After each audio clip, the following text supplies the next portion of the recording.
Right now at 5:30, we now know the names of 2 women arrested and charged with the murder of a Rockcastle County woman. We've got the latest on the investigation coming up in a live report. Also on WKYT this morning, the Social Security Administration has only until later today to respond to a motion aimed at helping hundreds of eastern Kentuckians who have had their disability payments suspended. And authorities still trying to figure out what caused a fire that killed a Laurel County toddler. Tracking, alerting, protecting. This is WKYT This Morning. Good morning. It's Thursday, June 4th. We're glad you're with us on WKYT This Morning as we get things off and rolling. I'm Bill Bryant. And I'm Rebecca Smith. It has really been just a wet start to our, well, it's not summer yet, but almost summer. And if we didn't have some sprinkles, at least cloudy and cool the last 2 or 3 days it's been anyway. So strange. So let's check in with Micah because things are about to change. Good morning. Big time. Good morning, guys. Yeah, we're looking outside. That cloud deck finally eroded from yesterday. You saw that during the afternoon and off into the evening hours. And it was a good sight. It really was to see that. And to be honest with you, I was out there about 6, 7 p.m. And that sunshine beaming down on you was actually a little bit warmer feeling than 4 to 5 p.m. when you typically get your high. Those temperatures weren't warmer, but it just felt that way because that sun was beaming down on you. Temperatures in the 50s now. Will actually finish off in the upper 70s, lower 80s later on this afternoon. 24-hour planner. Take you into this afternoon. There are your temperatures. Slight chance of rain, about 20%. That's about it. Most of us do stay dry. Good looking evening too at 74. How long do we hold on to this really calm weather and also warmer temperatures? Get even warmer toward the weekend. I'll show you all of that coming up in a few minutes. Okay, Micah, we'll see you in just a little bit. And new on WKYT This Morning, we're tracking the latest developments right now in a murder case out of Rockcastle County. We've learned overnight the names of 2 women who are charged with killing an elderly woman during a home invasion. Yeah, 30-year-old Tabitha Howard and 35-year-old Kimberly Slusher were arrested and faced numerous charges this morning. Mark Barber is at our live desk with the latest on the charges. Good morning, Rebecca. This morning we are getting our first look at one of the women who is accused of killing a blind 86-year-old. After hours of questioning late last night, officers brought 35-year-old Kimberly Slusher out in handcuffs. Police say she and 30-year-old Tabitha Howard killed Mary Hinton after they broke into her home on Tuesday night. The 86-year-old's family tells us she lived by herself on Red Hill Road in Livingston. We're told Hinton could not hear well and she was blind. Investigators have not said how Hinton was killed or why she was targeted. Police say that they tracked the suspected killers to the northern end of Rockcastle County yesterday. After the women started running from them, officers tell us they used a helicopter and canines to catch them. Howard and Slusher are now facing a slew of charges, including robbery, tampering with physical evidence, and murder. From the live desk, Mark Barber, WKYT. All right, Mark, thank you very much. An autopsy on a little boy who died in a Laurel County house fire is set for later today. The fire started yesterday morning at a home on US 25 in East Bernstadt. Investigators say everyone made it out of the home except for 2-year-old Josiah Vickers. They say they found him dead in a bedroom. I saw a lot of tears up here from firefighters and other emergency people. When a child is involved, it breaks your heart. A neighbor says he tried to save the little boy, but the flames were just too intense. Investigators say 2 adults who lived at the home had to be airlifted to UK Hospital for their injuries. The family had only moved into the home a few weeks ago. Investigators are still trying to figure out what caused the fire. The Social Security Administration has until later today to respond to a motion to extend disability payments for hundreds of folks in eastern Kentucky.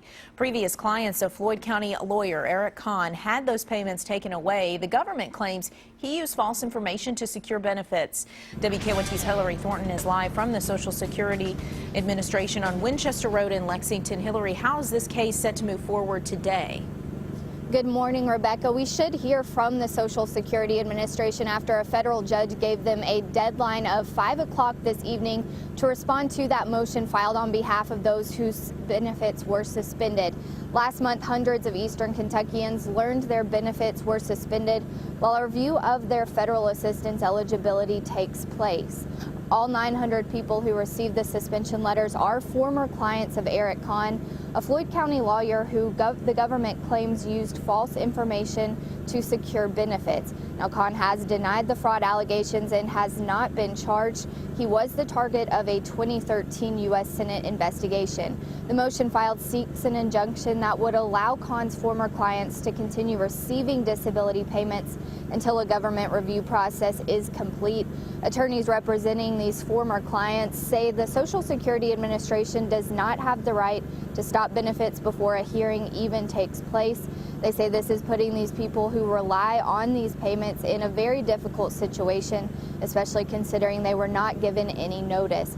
An attorney for Khan says they also agree the Social Security Administration should not stop benefits before a hearing, and they add that these are good cases and people who clearly qualify for disability. Now, Representative Hal Rogers also met with the Social Security officials. He asked them to lift the suspension of payments while they go through one by one to determine if any individual cases are fraudulent. In the meantime, he urged the Social Security officials to not punish the innocent. Now, in addition to the response deadline, the federal judge also ordered that both parties participate in a conference call tomorrow afternoon. Live in Lexington, Hillary Thornton, WKYT. Thank you, Hillary. Sheriff's deputies have arrested a man who they say was driving drunk and crashed his garbage truck in Scott County. 45-year-old Johnny Gentry is charged with DUI. Investigators say his blood alcohol level was 3 times the legal limit. They say early yesterday morning, Gentry lost control of the truck on Wood Duck Lane and flipped it when he was hit a retaining wall. People who live nearby say he was trapped after the crash. The driver was moving around inside of the cab but couldn't get out. And so my wife told him to just stay still, and they had called for help. Rescuers had to cut open the windshield to get Gentry out of the truck. Investigators say he had been working for about 2 hours before he crashed. 5:37 now on WKYT this morning. Police in southern Kentucky are looking for burglars who stole thousands of dollars worth of computer equipment from a school. Employees of Anchored Christian School in Bowling Green say when they went to open the preschool yesterday morning, they found broken windows. School leaders say the burglars stole 15 tablets along with money from the school's safe. They also say doors and walls were scraped up throughout the building. School leaders say the burglars also cut wires to the building's security system. New allegations about more corruption at FIFA. One of the men indicted in the scandal last week now says he fears for his life and says he's ready to tell all. Don Champion has the latest. As the investigation into corruption at FIFA continues, the group's former vice president, Jack Warner, says he will no longer keep secrets. During a paid political advertisement that aired Wednesday night, Warner claimed he had documents and checks that link FIFA officials to the 2010 election in Trinidad. Warner is among 14 people indicted in the U.S. for corruption at FIFA. On Wednesday, federal prosecutors in New York unsealed court documents involving Chuck Blazer, a former American and international soccer official. Blazer pleaded guilty to racketeering and other charges in 2013 and helped build the federal case. In U.S. court documents, he admits that he and other FIFA officials conspired to facilitate the acceptance of a bribe in conjunction with the selection of the host nation for the 1998 World Cup, which was held in France, and that he and others on the FIFA Executive Committee took bribes to select South Africa in 2010. As new details emerge, the U.S. women's soccer team is in Canada preparing for the Women's World Cup. Many say they're more focused on the game than the scandals. Don Champion, CBS News, New York. The Women's World Cup starts this Saturday, June 6th, and goes until July 5th. Well, after a year of discussion, the Fayette County School Board has finally approved new boundaries for the district schools. 3 hours into the meeting, the board passed the redistricting proposal in favor 3-2. Only one change was made last night. Clemens Heights, Wyndham Downs, and Copperfield will stay at Beaumont Middle School instead of originally proposed to be moved to Jesse Clark. Despite some parents voicing concerns, the school board chair says he thinks the plan is solid. There were 23 people on that committee, and obviously the fact that we made minimal changes says that as a whole we think they brought us a very good plan.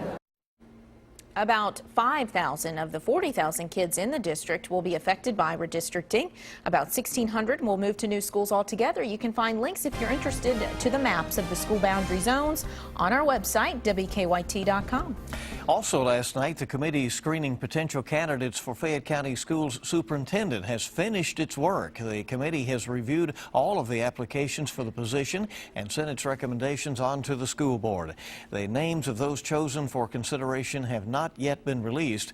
The committee had planned to meet later today to discuss the applicants, but that meeting was canceled. School leaders say they need more time to finish their work. So their time frame is hoping to have somebody hired by July 1st. A lot of people wondering what they're going to do because they had to kind of backtrack in terms of who they consulted out to for the search. Yeah, so interesting. Our time this morning is 5:40. It's 20 till 6 on WKYT this morning. Live drive traffic now. Roads looking nice and clear for your commute this morning. No traffic issues that we know of. Earlier we told you about a car fire that had shut down Alumni Drive at New Circle. That has been cleared up rather quickly. The roadway has now reopened, so you're good to go as we head toward the morning rush in Lexington. Good to have you along on WKYT this morning, and we have a lot of news coming up for you on this Thursday. A new lottery game in Indiana can help 5 lucky winners bring home actual bacon. We'll tell you about how much bacon in just 5 minutes.